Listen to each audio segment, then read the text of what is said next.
Alright, welcome back guys. Today I'm going to talk to you about a little bit of history that I thought was interesting and might be relevant today. That would be the Smoot-Hawley Act of 1930. Before we go there, let's take it back a little bit just to the 20s in America.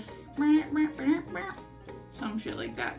After World War I, Europe's farmlands were pretty much destroyed by tank and trench warfare. So at the time, a lot of Europeans were relying on American agricultural goods, and it sent the economy booming. During this time, the first car was invented, industrialization and manufacturing had become the standard, and for the first time, people could buy homes, cars, and even stocks on credit through monthly payment plans with as little as 10% down. It was a time to be alive. We were out on the streets, money poured into the stock market, and prices soared to a new height. Just between 1921 and September of 1929, the Dow Jones increased 6 times. Size that it was, but this booming period was coming to an end with Europe finally rebuilding itself after the Great War. So at this time, the Federal Reserve started noticing that a lot of people were buying things on credit, specifically stocks on credit. They're seeing this borrowing activity and they're getting skeptic that the stock market is actually doing as well as it really is, or is it just a lot of people speculating that it's doing well and buying stocks to say it will do well in the future.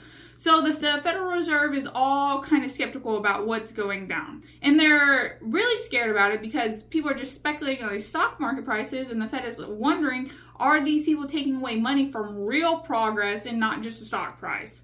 So the Federal Reserve did have to remind the banks of the Federal Reserve Act of 1913 that the Fed does not use their resources for the creation or extension of any speculative credit. So anything that's just imaginary, like the stock market, they don't accept things for collaterals for those loans because they don't have any real value. It's just speculation that they might have real value. So the Feds were like, hey banks, y'all should stop doing that. Stop giving your customers loans to go and buy stocks. Like, please stop that, or it's gonna get bad. Please stop doing that because we don't cover those. Like, basically those aren't insured. We're not gonna cover people speculating on the stock market, like people gambling essentially on the stock market.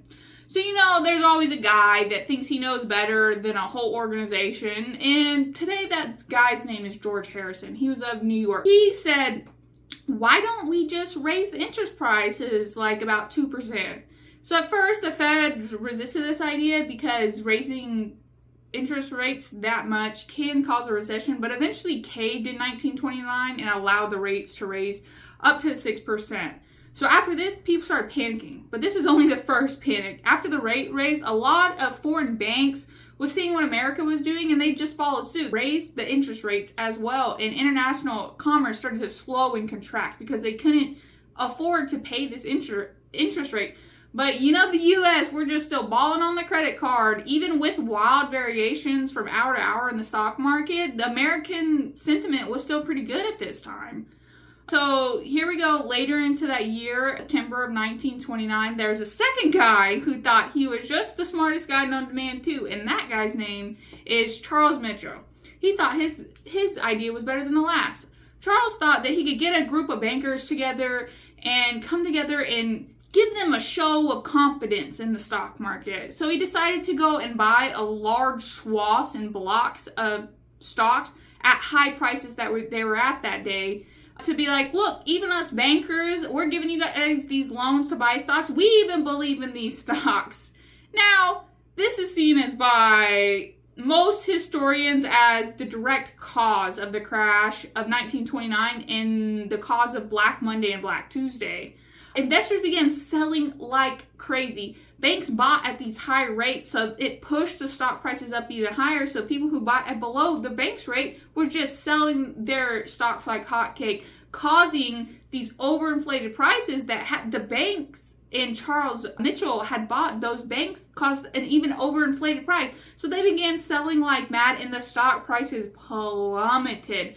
In one day, the entire stock index lost 13% of its value, which is absolutely crazy. And then there was another drop that was in the single digits the day after.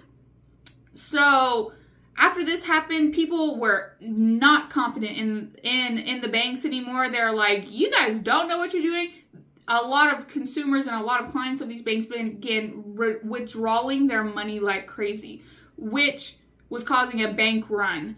Many banks were experiencing bank runs at this time, and a move seen as controversial even for today is the Federal Reserve did step in and ended up covering the banks on what cash they didn't have on hand so their consumers could withdraw. That still is seen as a controversial move to this day, but it did stop the bank run and help save a lot of banks. After that, the banks seemed okay, but a lot of industry didn't bounce back so quickly. Employment rose to about 6 to 8% at that time. But after a few months, the stock market seemed to level itself back out again. So we thought maybe it was just a small road bump. Everything would iron itself out. So they thought. During the background of 1929, the presidential election was going on, and the Republican primary candidate was Herbert Hoover. He was running on the platform that he would raise prices and tariffs on agricultural goods to help protect U.S. businesses. He was running on this because after World War II, like we were saying earlier, 1 in 5 Americans were farmers at this time, and Europe was relying on a lot of agriculture goods, but since they were bouncing back from the war and the fields started getting back to normal and agriculture started to pick back up, the demand for American agriculture products began to fall, combined with a lot of overproduction for overprojection for those years of what Europe might want for them. Hoover ends up winning on this because he was running on the basis that if we do raise these prices, this will help you guys. So this is where Smoot-Hawley comes in at this time. The whole reason I'm doing this video is I found this topic quite interesting. So at the time the bill was introduced, it was introduced in 1929 before Hoover took office. It set out to raise around 900 import tariffs between 40 to 60% as a means, like I said, to safeguard U.S. businesses and farmers from low prices abroad. By the time that Hoover did end up taking office, the Tariff Act had already passed the House of Republicans, and just 2 months into his presidency, it ended up passing the Senate. Now, May of this year, in 1930, 1,028 economists wrote to President Hoover to not sign this bill into law because it would hurt the economy and would devastate the farmers. And Henry Ford even said at the time, he called this bill economic stupidity. Well, like one truly does, Herbert Hoover signed this bill into law June 17, 1930.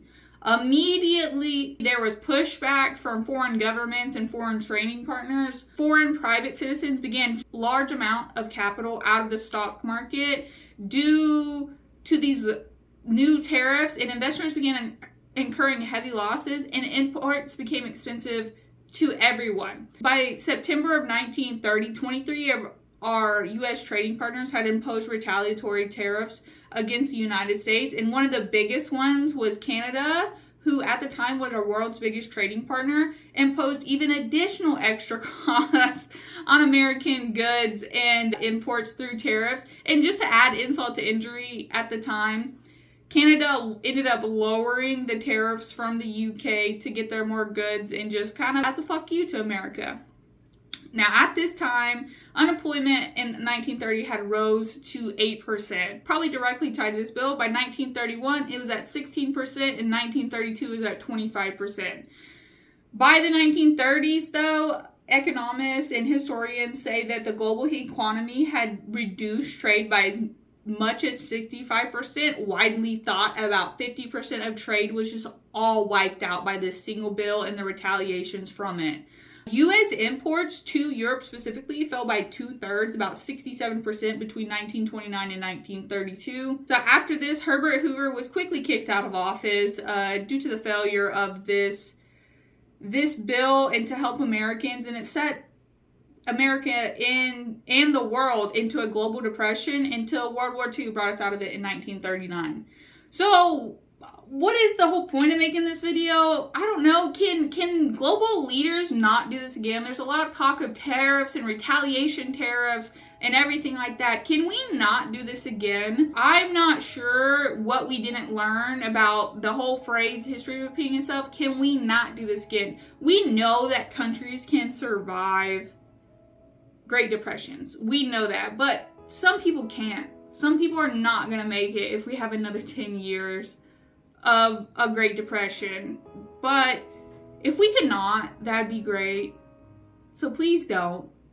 Okay, bye. Here's the cat tax, as I am always paying. See ya.